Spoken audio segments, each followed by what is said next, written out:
ओम शांती। आज आहे 31/7/2026 ची मुरली। महावाक्य आहे, गोड मुलांनो, शिवबाबांना सुद्धा लालसा नाही, अर्थात अपेक्षा नाही की मुले मोठी झाली की माझी सेवा करतील। ते कधीही वयोवृद्ध होत नाही। एक बाबाच निष्काम सेवाधारी आहे।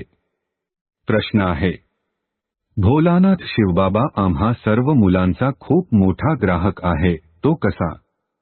उत्तर आहे, बाबा म्हणतात, मी इतका भोळा ग्राहक आहे की तुमच्या सर्व जुन्या गोष्टी खरेदी करतो आणि त्याच्या बदल्यात तुम्हाला सर्व नव्या गोष्टी देतो। तुम्ही म्हणता, बाबा, हे तन्मंधन सर्व तुमचे आहे, तर त्याच्या बदल्यात तुम्हाला सुंदर शरीर मिळते, अपार धन मिळते। धारणेसाठी मुख्य सारांश आहे, 1. मायेच्या वादळांना पळवून लावण्यासाठी बाबांची खूप खूप प्रेमाने आठवण करायची आहे। आत्म्याला योगग्नीद्वारे खरेखरे सोने बनवायचे आहे। 2. बेहदचे वैरागी बनून या जुन्या दुनियेला विसरून जायचे आहे।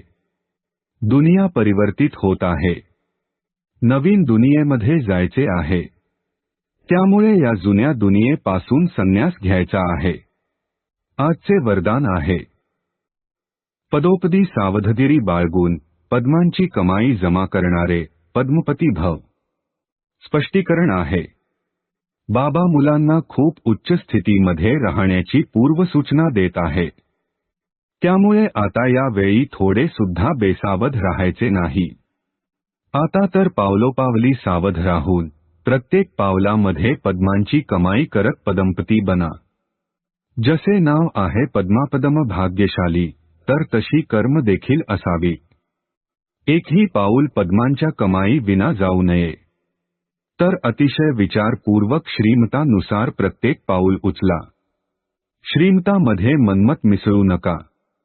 स्लोगन आहे, मनाला आज्ञेप्रमाणे चालवा, म्हणजे मग मनमनाभवची स्थिती आपोआप राहील। ओम शांती।